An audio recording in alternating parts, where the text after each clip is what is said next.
Nous voyons présentement sur l'autel plusieurs ciboires, c'est-à-dire ce vase liturgique qui contient les hosties consacrées.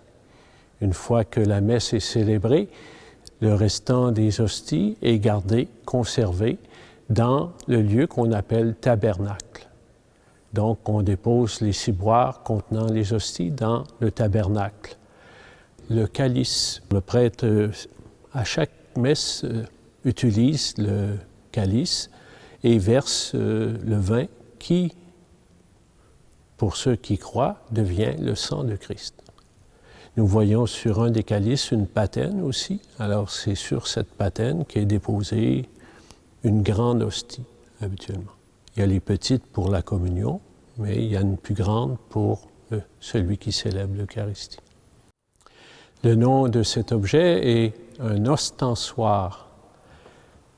Il sert à mettre en évidence l'hostie consacrée dans des célébrations qui étaient plus fréquentes auparavant, où on exposait justement l'hostie consacrée à la dévotion des personnes.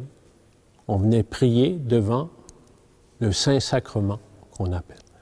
Il y a une grande fête du Saint-Sacrement à chaque année, et on sortait l'ostensoir particulièrement à ce moment-là pour faire une procession dans les rues. C'était une occasion de mettre en valeur la présence du Seigneur dans l'Eucharistie. Le missel latin a servi très longtemps, jusqu'au renouveau dans l'Église, dans les années, au moment du Concile Vatican II. Donc, avec la première déclaration sur la liturgie, qui invitait un renouveau, même au niveau de notre célébration de l'Eucharistie, particulièrement.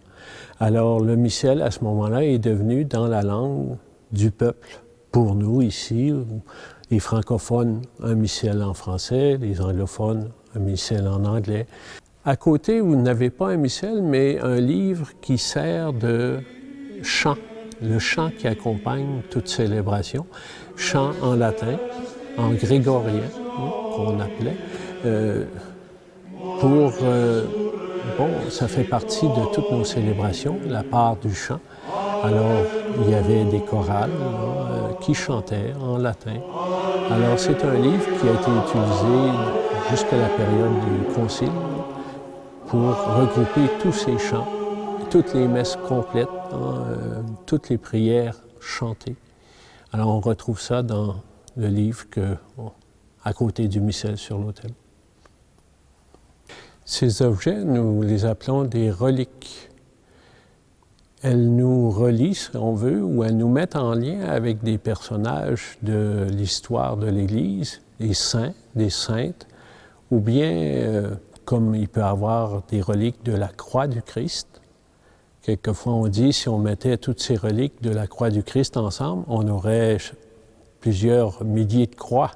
Alors, ça met peut-être un peu en question la relique, mais habituellement, c'est reconnu comme soit ayant appartenu à un objet qui a touché aux vêtements de la personne, de la sainte ou du saint, ou bien c'est un objet de son corps même, un petit morceau, un tout petit morceau, un fragment d'un os, par exemple, plus gros. On aime avoir des reliques, c'est-à-dire des saints du patron, par exemple, de l'Église, comme ici, une de celles que nous voyons sur l'autel, représente et est en lien avec Saint Grégoire. L'endroit, la table, si l'on veut, où l'on célèbre l'Eucharistie, est un lieu particulier, et pour signifier vraiment qu'on ne célèbre pas n'importe quoi, un simple repas, eh bien, la pierre d'autel signifie un petit peu que cette table, elle est consacrée à célébrer l'Eucharistie. Alors, c'est une pierre en marbre, habituellement, une pièce de marbre, dans laquelle on insère une relique, au moins, d'un saint. Alors, c'est encore pour signifier que ce lieu où on célèbre l'Eucharistie est un lieu particulier, qui est en lien avec notre foi. Cette table, habituellement, prend la forme, quelquefois, où rappelle le tombeau du Seigneur. Aujourd'hui, avec le style plus récent, on reconnaît plus ou moins le tombeau. On insiste moins sur le tombeau que sur la table, hein, rassemblée autour de la table de l'Eucharistie. Nous voyons maintenant sur l'autel plusieurs objets différents qui servent pour différents moments de célébration. Célébration de l'Eucharistie, entre autres, où nous voyons deux petits contenants qu'on appelle burettes. Dans l'une, on met l'eau et l'autre, le vin, qui vont être versés dans le calice au moment de l'offertoire. Nous voyons le crucifix, bien sûr. Habituellement, il est présent aussi sur l'autel, mais aussi dans les églises et les lieux chrétiens. Nous voyons aussi des clochettes. Aujourd'hui, on entend très peu ces cloches, mais au moment du Concile, il y avait encore à l'intérieur de l'Eucharistie des moments privilégiés où on invitait les gens à porter attention au mystère qu'on célébrait. Il y avait au Sanctus, au chant du Sanctus, qui précédait la consécration. Et au moment de la consécration, où le prêtre élevait l'hostie et aussi le ciboire, le calice, excusez-moi, le calice, alors avec le sang du Christ, présentait aux gens et les gens bien accueillaient, vénéraient. Et la cloche rappelait ce moment important de la célébration. Il y a au milieu ici de l'autel un ensemble qui servait souvent dans les familles. Chaque famille chrétienne avait souvent cet ensemble chez lui. Et lorsqu'une personne était tout près de la mort, souvent elles étaient à la maison, pour une raison ou l'autre, on faisait appel au prêtre pour qu'il vienne donner ce qu'on appelait les derniers sacrements. Dans le registre, on marquait « muni des derniers sacrements ». Celui ou celle qui est décédé, on disait « est-ce qu'elle avait reçu ces derniers sacrements ?»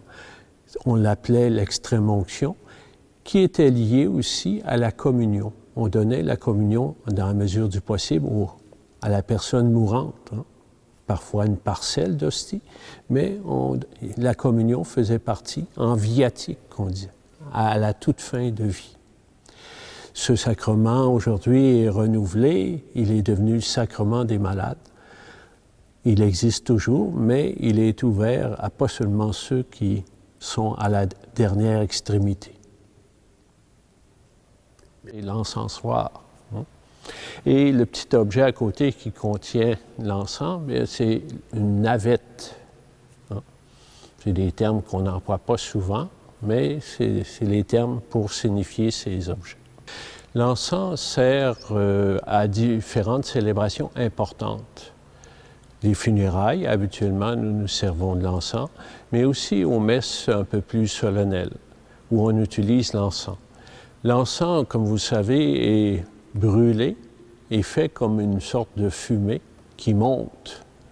Et justement, il y a une prière des psaumes qui dit que ma prière monte comme l'encens dans le soir.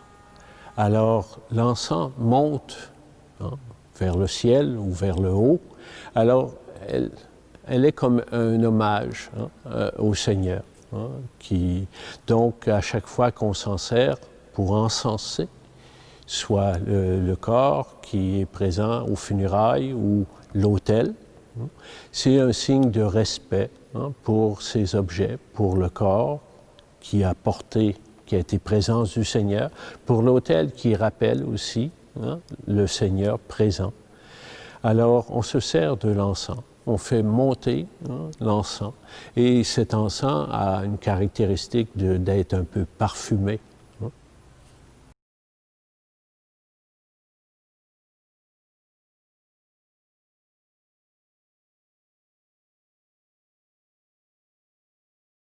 Je dirais que c'est le vêtement de base pour le prêtre, mais aussi pour les servants de messe qui portent aussi ce même vêtement. On l'appelle l'aube. C'est un grand vêtement blanc qui recouvre les vêtements ordinaires qu'on porte. Alors, c'est le vêtement de base. sur lequel le prêtre va porter d'autres vêtements pour célébrer différentes célébrations, les sacrements entre autres, l'Eucharistie. Alors pour le prêtre qui célèbre les sacrements, mais particulièrement l'Eucharistie, sur l'aube, il porte une chasuble, un vêtement assez ample qui couvre le devant et le derrière. Habituellement, il y a un motif qui montre la croix ou un autre signe pastoral sur la chasuble. Avec la chasuble vient autour du cou l'étole, qui est une espèce de bande de matériel qui couvre le cou avec une croix au milieu du cou. Anciennement, il y avait une autre pièce de vêtement qu'on ne met plus depuis déjà bien des années, qu'on appelait le manipule. Le prêtre portait ce vêtement, pièce de linge, au bras gauche, et c'était bien pratique. Elle servait pour essuyer lorsqu'il avait chaud. C'était une façon très pratique. Alors, cette pièce de vêtement n'existe plus aujourd'hui, on ne la porte plus. Mais l'étole et la chasuble sont des vêtements que le prêtre porte lorsqu'il célèbre l'Eucharistie. Il y a un autre vêtement qu'on se sert dans des occasions un peu plus solennelles, un peu plus importantes. C'est ce qu'on appelle la chape.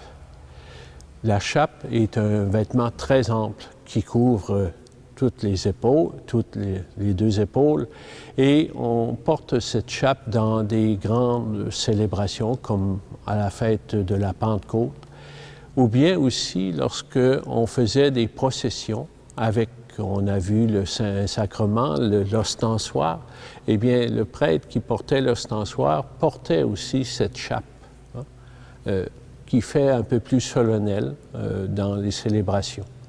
Alors, c'est un vêtement très ample qui couvre par-dessus la chasuble et l'aube. Alors, ça faisait un bon poids quelquefois et assez chaud pour celui qui célébrait ces célébrations. Il y a les vêtements du prêtre qui sont tous du même motif, même modèle, mais le reste de certaines autres pièces qui servaient de décoration, eh bien, sont du même motif. Et entre autres, il y a le voile qui couvrait le tabernacle.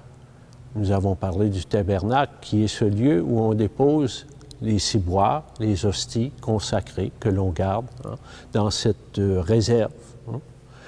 Alors, il y avait un voile du même motif que les vêtements du prêtre, selon les couleurs liturgiques, alors qui couvrait l'entrée du tabernacle, la porte du tabernacle.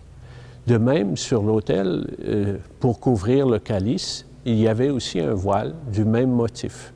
Donc, c'était un ensemble, les vêtements du prêtre et aussi des pièces décoratives qui servaient pour la célébration.